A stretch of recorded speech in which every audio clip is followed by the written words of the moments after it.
윤석열 대통령과 한동훈 국민의힘 대표와의 갈등이 부각되는 가운데 대통령과 당은 정치적 운명 공동체라고 강조하고 나선 윤상현 국민의힘 의원, 오선 국회의원, 윤석열 캠프 총괄특보단장, 제20대 국회 후반기 외교통일위원장 역임. 대통령과 당 지지율이 최저치를 기록하는 가운데 보수 대통합을 위해 갈등 해소에 적극 나서야 한다고 강조. 보수 대통합이 필요합니다. 대통령과 대표의 갈등이 최대 걸림돌이 되고 있습니다. 갈등을 해소하기 위해서는 대통령의 변화 그리고 당 대표의 전략적 리더십이 절실한 상황입니다. 윤상현 의원이 생각하는 당정 통합과 향후 전국 전망 집중 분석합니다. 윤석열 대통령과 명태균 씨가 나눈 대화 녹취록이 공개되면서 정치권이 술렁이고 있습니다. 대통령과 당 대표와의 갈등에 이어 윤 대통령의 공천 관여 의혹이 불거지고 있는 건데요.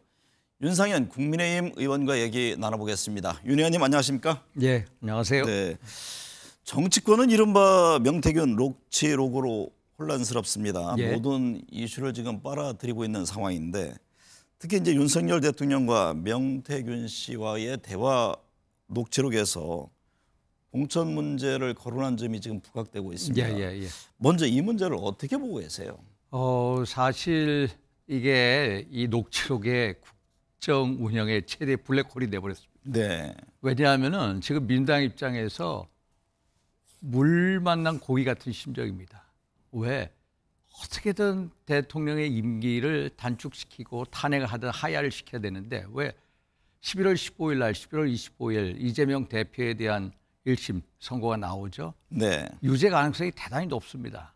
그러면 2027년 3월 차기 대선 때까지 기다릴 수가 없어요. 기다릴 수가 없으니까 어떻게든 빨리 하야를 시키든지 조기 개헌을 하든지 이래야 되거든요. 네. 그런데 공천 개입 프레임, 공천에 관해서 녹취록이 나오니까 네. 이걸 가지고 탄핵으로 엮기 위한 소위 말해서 선거법 위반 아니냐. 공천 개입 프레임으로 몰고 가는 거죠. 네. 그러니까 탄핵 빌드업의 한 과정인데 이것은 사실관계하고 많이 다르다. 이런 네. 말씀을 계속 드려왔습니다. 네. 어쨌든 녹취록에 공천 관련한 언급이 있었고 예. 민주당이 공개한 2022년 5월 9일 녹취록에는 윤 의원도 거론됐습니다. 예. 윤 의원은 당시 국민의힘 재보궐 공천관리위원장을 맡았는데요.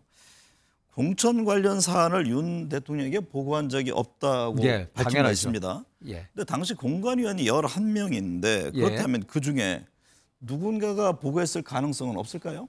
근데 사실 그 녹취록에 보면은 17조짜리 아닙니까? 공관위에서 들고 왔던데 아니 세상에 공천관리위원장이 대통령 당선인한테 자료를 가져갈 수가 없습니다. 이것은 100% 말이 안 되는 얘기고요. 네. 저하고 같이 있던 분들이 한 10분의 공관위원들이 있는데 그분들도 가져갔으라고 상상을 못합니다. 네. 역대로요. 아무리 우리가 공천이 있다고 하더라도 이런 얘기 들어보셨습니까? 공관위에서 대통령한테 서류를 가져왔다는 얘기 처음 듣죠. 네. 정말로 누구든지 이런 오해받을 행동을 할 수가 없고요. 상식적으로 말이 안 된다. 네. 이것은 있을 수 없는 일이다. 제가 보기에는 일종의 이 대통령의 쇼업하는 그런 느낌. 네. 그래서 요 구절뿐만 아니라 전체적인 문맥을 보고 이 워딩이 어떤 맥락에서 나온 건지를 살펴봐야 한다. 네. 이런 말씀을 꼭 드리고 싶어요. 그래서 네.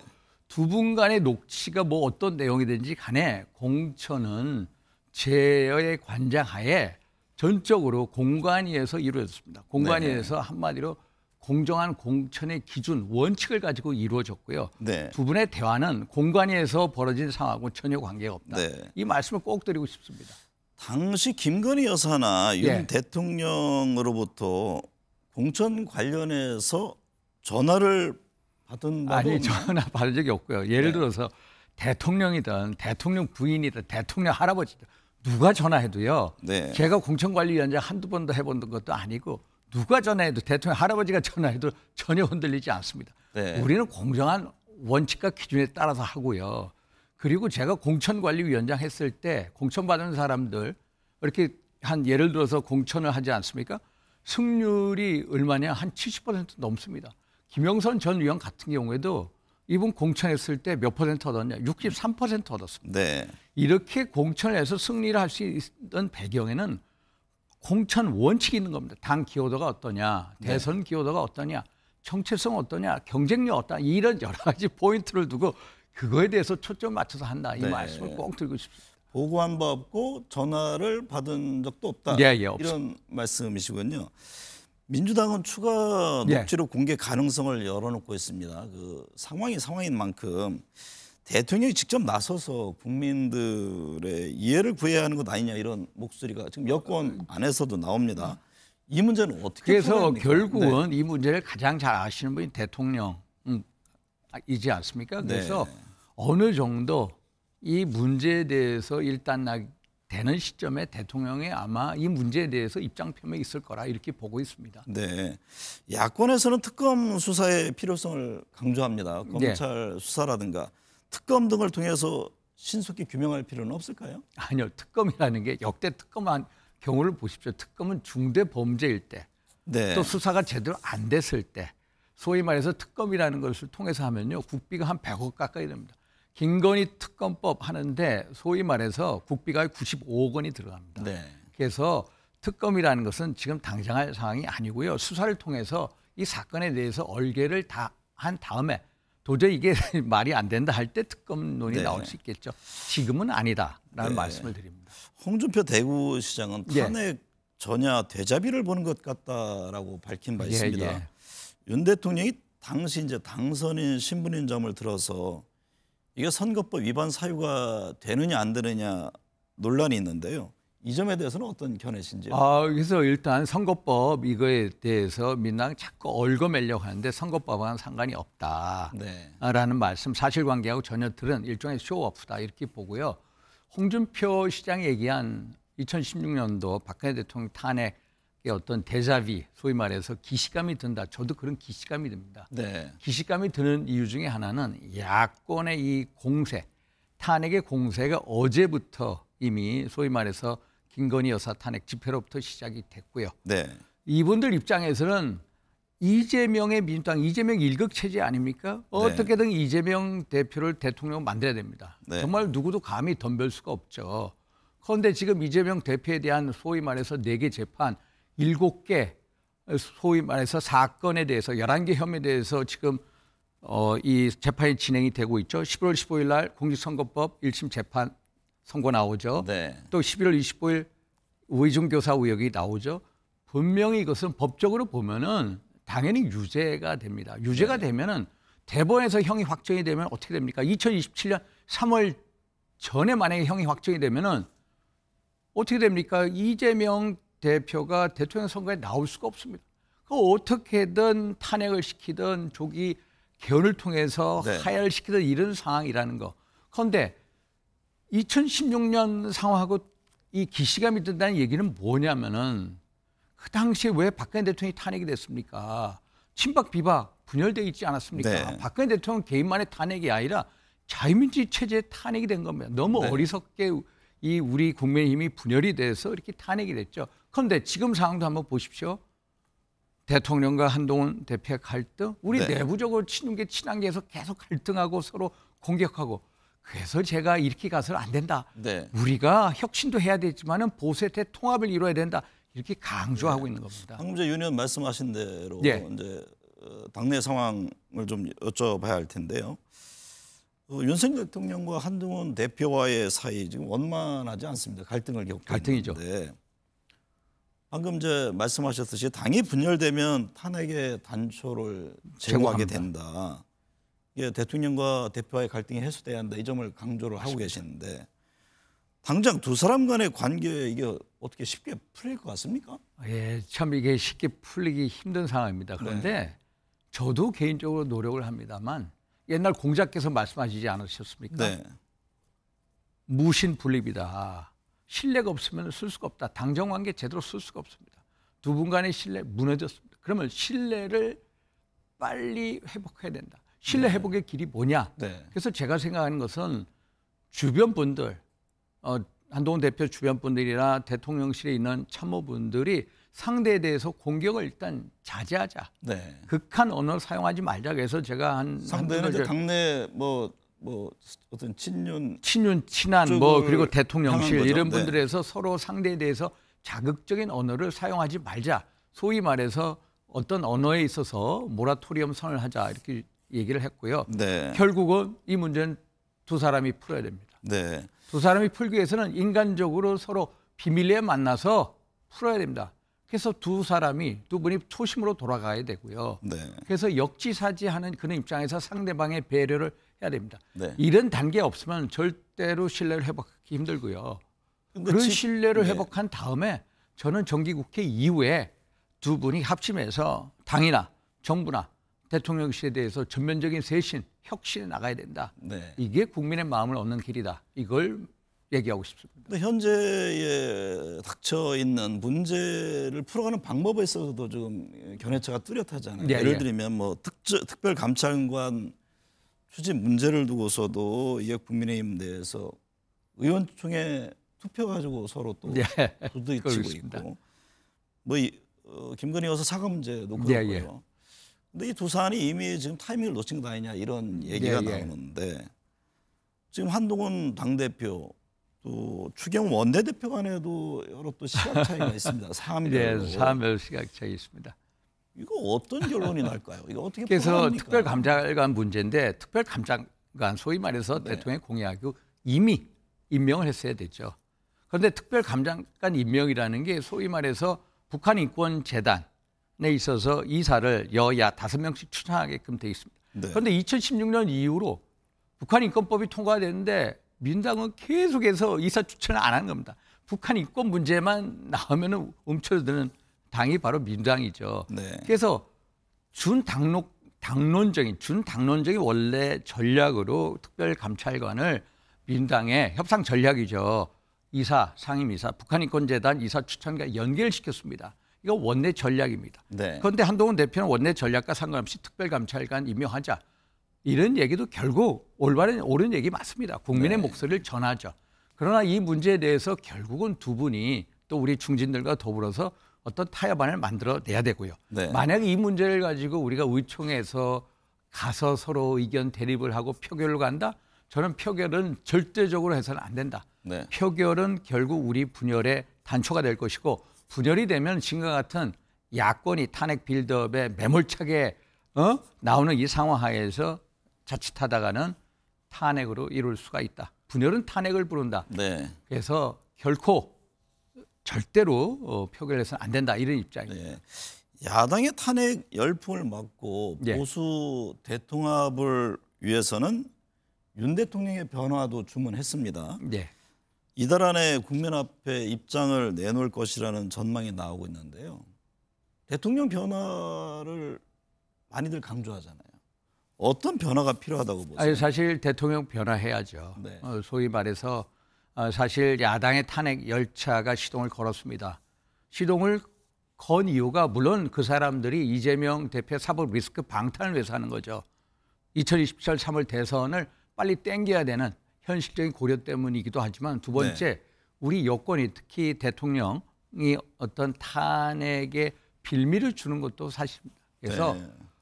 대통령께서 대통령 어떤 주변 문제에 기결되는 게 많지 않습니까? 그러니까 부인 문제 아니면은 국정 운영에 있어서 방식이나 스타일의 문제 아니면 뭐 다른 여타 현안 문제에 대해서 대통령이 털 건 털고 밝힌 거 밝히고 수사할 거 수사하고 네. 이런 식으로 먼저 선제적으로 나갔으면 하는 그런 바람. 그래서 11월 10일 되면 임기 반환점이 되지 않습니까? 네. 임기 반환점에 맞춰서 어떤 인적 쇄신이라든지 또 아니면은 또 이 4대 개혁 있죠. 연금 개혁, 교육 개혁, 또 노동 개혁 그리고 네. 의료 개혁을 포함해서 이 박차를 가하는 어떤 청사진을 제시하고 어떤 열정을 보여주는 이런 어떤 노력이 있어야 네. 될 것 같다. 이런 네. 말씀드립니다. 지금 대통령과 당대표 사이에 갈등이 있다 보니까 일각에서는요. 뭐 중진들 또 몇몇 시도지사 참여하는 집단 지도 체제를 거론하는 분들도 있던데요. 그 점은 어떻게 보세요? 근데 집단 지도 체제 뭐 이런 얘기를 할 수가 있겠습니다만 아직 당원 당규상에서 네. 그 단계까지는 안 갔습니다. 얼마나 그분들이 이 당 정강에 대해서 애를 태우면 그런 말씀하실까 네. 이런 생각도 들고요. 그래서 저희들이 지난번 박근혜 대통령 탄핵을 통해서 그 탄핵이라는 게 박근혜 대통령 개인만의 탄핵이 아니라 자유민주주의 체제의 탄핵이라는 것을 절실하게 느꼈기 때문에 네. 그 상황에 이르기 전까지 어떤 뭐 시도지사나 중진위원들이 많아서 이 상황에 대한 물꼬를 트게끔 노력을 하겠다. 반드시 네. 물꼬를 트겠다라는 말씀도 올립니다. 윤 의원께서는 오래전부터 예. 보수 대통합을 강조합니다. 예, 예. 유승민 전 의원, 뭐 이준석 의원의 개혁신당 등 과거 국민의힘에서 함께했던 분들이 지금이라도 모두가 함께 해야 된다 그런 입장이신가요? 저는요. 저희 우리 당의 네. 가장 고질적인 병폐 중에 하나가 뺄셈 정치의 DNA가 너무 농후하다는 겁니다. 좀 전에 말씀드린 박근혜 대통령 탄핵, 친박 비박 분열돼가지고 뺄셈 정치의 가장 큰 예입니다. 네. 그래서 제가 이준석 당 대표를 축출할 때 또 안철수 의원을 또 홀대할 때 가장 앞장서서 반대를 목소리를 했고요. 냈죠. 네. 그리고 누구보다 덧셈 정치를 주장을 했습니다. 네. 이분들 소위 말해서 우리 여의도 상황 한번 보십시오. 우리 전혀 힘이 없은 무기력한 여당입니다. 집권 야당은 국회에서 야권입니다. 야권 무지막지하죠. 여기 우리 통합조차도 안 되고 서로 분열돼 있습니다. 네. 우리가 똘똘 뭉쳐서 싸우도 힘든 상황인데 유승민, 뭐 이준석 이런 분들 중도층의 소구력이 있고요. 정말 국민의힘 외연 확장에 도움이 되는 분들입니다. 윤석열 정부의 성공, 또 자기 대선의 승리 네. 두 가지를 위해서는 그분들하고 같이 가야 된다. 네. 대선 전에는 반드시 그분들하고 같은 배에 가야 된다. 이런 말씀을 드립니다. 그 점 역시도 네. 대통령의 결단이 필요한 사항 아닙니까? 그것도 일단 당의 문제는 이제 한동훈 대표가 오히려 제가 보수 때 통합을 내걸었습니다만 한동훈 대표가 보수 때 통합을 말씀하셔야죠. 네. 그분들을 먼저 우리 품 안으로 받아들여야죠. 네. 안 그렇습니까? 네. 그래서 보수 대통합의 얘기를 목소리를 냈지만은 대표가 이걸 통해서 일단은 대통령 전에 한동훈 대표가 이 문제에 대해서 먼저 치고 나가셔야 된다. 이 네. 말씀을 드리고 싶습니다. 한 대표가 그런 움직임을 어떻게 조만간 보일 가능성이 있습니까? 제가 한번 말씀드려 보겠습니다. 네. 대외 상황도 만만치 않습니다. 예, 예. 외통위원장 역임하셨는데 오늘 5일 치러지는 미국 대선 예, 예. 해보겠습니다. 이 카밀라 해리스 부통령, 도널드 트럼프 전 대통령 간의 대결. 현재 상황에서 어느 쪽이 더 우세한 걸로 보세요? 이거요. 한마디로 초박빙이라고 네. 합니다. 초박빙. 아시다시피 미국 대선은요. 이 전국 단위 선거에서 누가 표를 많이 얻느냐 이거로 판가름이 하는 게 아니라 각 50개 주 단위로 한 표라도 이기는 사람이 선거인단을 다 가져가는 거죠. 네. 그 선거인단 규모가 538명이고요. 과반은 얼마 270명 이상을 얻어야 되고요.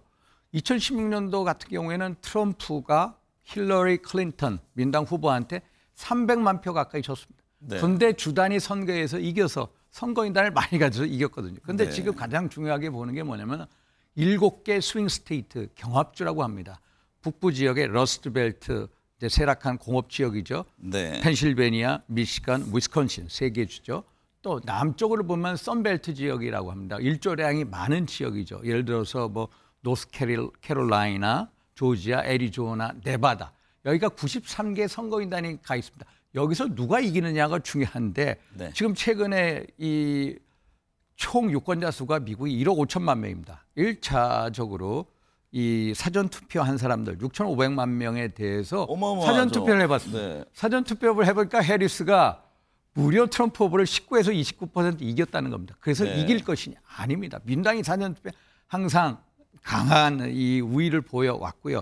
그래서 지금도 초접전이다 이런 네. 얘기를 하고 그래서 영국의 이카노미스트라는 이 잡지에서는 승률 50대 50 네. 똑같이 봐요. 지금 동전 예측하기 던지라고 어렵다, 예측이 이런. 불가능해요. 네. 50대 50인데 그래서 538명의 선거인단 중에 50대 50이면 269대 269로 나뉜다면 어떻게 되겠느냐. 동률로. 네. 그럴 때는 결국 이 미국의 하원이 대통령을 뽑습니다. 네. 260, 260. 그- 이런 상황도 네. 올지도 모른다라는 겁니다. 근데 어쨌든 미 네. 대선 관련해서 우리 정부 외교 안보 뭐 경제 분야 이 시나리오별 예. 대응 전략을 세워야 할 텐데요. 만약에 트럼프 전 대통령이 재집권하게 되면 예. 기존 정책을 번복할 가능성이 있잖아요. 번복할 가능성이 아주 높습니다. 예를 들면 주한미군 문제라든가 방위비 제협상 예, 예. 카드 등이 거론되는데 트럼프의 재집권이요. 우리로서는 위기입니까? 아니면 위기자 기회가 됩니까? 예를 들어서 위기일 수도 있고 기회일 수도 있습니다. 네. 예를 들어서 방위 분담금 문제, 우리가 올해도 1조 3천억 냈습니다. 네. 이게 11차 SMA, Special Measure Agreement라고 하는 건데 12차가 2026년도부터 시작을 합니다. 2026년부터 우리가 최근에 10월 초에 협상을 아주 잘해가지고요. 1조 5천억부터 시작이 된다. 그리고 매년 소비자 물가 지수의 상계에서 올린다라고 네. 관련돼서 올린다. 과거에는 국방비 증가율에 맞췄거든요. 협상을 잘했습니다. 그랬더니 한 2주 후에 트럼프가 시카고에서 유세를 하다가 야 한국은 머니 머신이야. 네. 방위 분담금 100억 달러 내야 돼. 100억 달러는 얼마인지 아십니까? 13조입니다. 네. 지금 내는 거에 10배를 10배입니다, 내야 된다. 10배. 그런데 로버트 랩슨이라고 예전에 해리 해리스 미국 대사 후임이죠. 이 사람도 미국의 소리 나와서 재협상 가능성이 농후하다. 네. 예를 들어서 이런 거 재협상 가능성 또 네. 만약에 소위 말해서 보편적 관세를 올리겠답니다. 관세를 올리면요. 그렇죠. 보통 경제 3%면 문제도 10내에서 20% 올리겠다. 그러면 우리 대경제정책연구원의 이 분석에 의하면 적어도 450달러, 미국은 300억 달러 연간이죠. 다른 나라까지 하면 총 수출 450달러 줄어들 거고 실질 경제 성장률이 0.78% 낮춰질 것이다. 이런 상황입니다. 그래서 지난번에도 이게 이제 위기적인 요인인데 역설적으로 만약에 트럼프가 들어가고 지금 북한이 이제 러시아에 이제 파병 우크라이나에 가 있지 않습니까? 그렇죠. 그 사람들의 목적이 뭐냐? 김정은의 달러벌이죠. 달러벌이. 1인당 참전수당이 2만 달러예요. 매달 2천 달러씩 월급을 받거든요.